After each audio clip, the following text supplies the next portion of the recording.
반갑습니다. 베이스캠프교회 김호규 목사입니다. 오늘 이 아침에 함께 묵상할 말씀은 신명기 18장 15절에서 22절까지의 말씀입니다.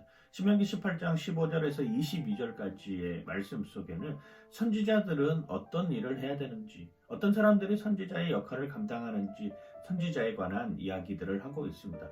우리 흔히 예언자라고 하는 사람이 있죠. 무언가를 결정해주고 무언가를 정해주고 행여나 미래를 예측해주는 사람들을 예언자라고 부르기 쉽습니다. 그 예언자들이 하는 일들은 무엇인가요? 사람의 불안한 마음을 얼르고 달래서 그 예언자가 쫓아가는 자신의 삶의 세계로 들어오게 만드는 것이 예언자의 역할입니다. 인간의 불안한 심리들을 계속 요구하고 두렵게 만들어서 결국 자기에게 발걸음을 돌리게 하는 사람들이 바로 예언자라고 할 수 있는 것이죠. 성경이 말하는 예언은 무엇일까요?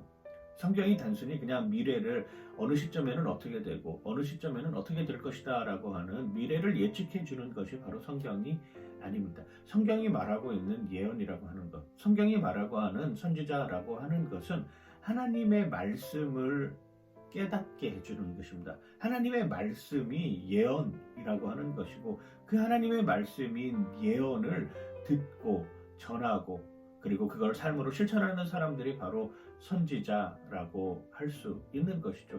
그래서 예언자나 선지자, 특별히 성경에서 말하는 하나님의 말씀을 대언하는 선지자들의 역할은 백성들이 좋은 소리만 하는 것은 아닙니다. 때로는 질책을 가하기도 하고 때로는 사회의 부조리에 대한 경각심을 이루는 말도 할 수 있는 것이고 때로는 더 심하게 그 사람을 살려내기 위해서 그 사람에게 정말로 하나님의 뜻이 이루어지기로 하는 사랑의 마음으로 그 사람을 정말 자신의 진심을 담아서 이야기하는 모습들을 봅니다. 왜 그렇게 이야기를 합니까? 하나님의 말씀이 예언이기 때문이죠. 다른 것이 예언이 아닙니다. 우리가 들고 있는 이 성경, 이것이 바로 하나님께서 우리에게 허락해 주신 예언이라고 하는 것이죠. 칼빈이 말하는 예정론이라고 하는 것이 있습니다.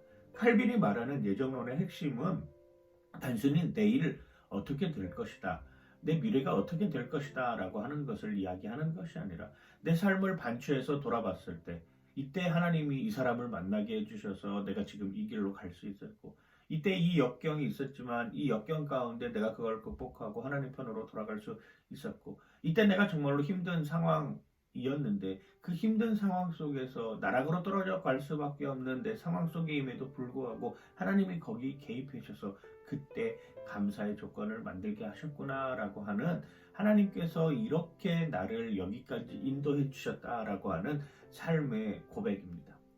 진실한 선지자들이 바라고 추구하는 모습은 무엇일까요? 그렇습니다.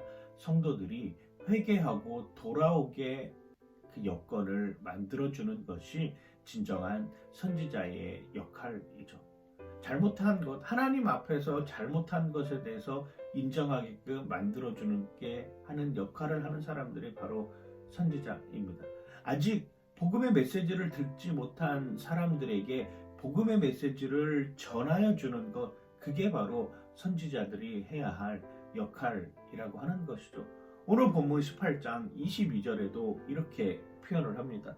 만일 선지자가 있어 여호와의 이름으로 말한 일에 증언도 없고 성취함도 없으면 이는 여호와께서 말씀하신 것이 아니요 그 선지자가 제 마음대로 한 말이니 너는 그를 두려워하지 말지니라. 거짓 선지자와 하나님께서 허락해 주신 선지자를 구별하는 것은 쉽지 않습니다. 다른 신의 이름을 들먹이면서 나에게 덤벼드는 사람들은 구별할 수 있죠. 그런데 하나님의 이름을 가지고 하나님의 이름으로 거짓 선동을 하고 거짓 선지자 역할을 하는 사람들을 우리는 종종 성경에서 뿐만 아니라 지금 이 땅 가운데서도 보게 되는 것입니다. 그런 사람들과 정말로 진정한 하나님의 사람으로 거듭난 사람들의 행하는 것을 구별하기는 정말 쉽지 않습니다. 그런데 그 구별의 기준도 성경이 되어야 된다라고 하는 것이죠. 하나님의 말씀하신 것을 경험적으로 살아내고 있느냐? 그 말씀대로 살려고 발버둥 치고 있느냐? 그 말씀이 나를 움직이고 있느냐? 이건 분명 선지자에게도 똑같이 적용되는 것입니다. 오늘 증험한다라고 하는 표현 썼습니다. 그리고 성취함이라고 하는 단어를 썼습니다. 상황과 여건과 환경과 처지에 상관없이 어느 순간이든지 하나님이 드러나게 하는 삶이 바로 증험하는 삶입니다. 하나님을 경험하는 삶이죠.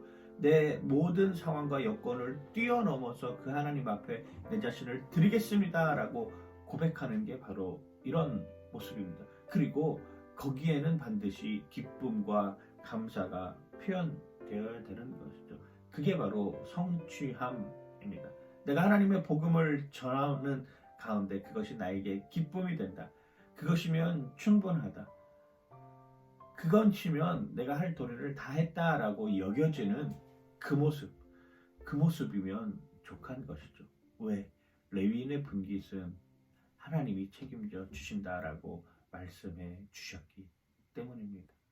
우리는 어느 편에 서야 합니까? 미래를 예측하는 사람들의 편에 서야 되는가요? 아니면 성경의 말씀에 의지해서 내 자신을 하나님의 예정인 성경 안으로 들어오게 만드는 사람 편에 서야 할까요? 때로는 바른 말 하기 쉽습니다. 그러기에 더더욱이 질책도 많이 받는 것이고 더더욱이 선지자들의 삶이 고달픈 여정으로 갈 수밖에 없는 것이죠. 왜?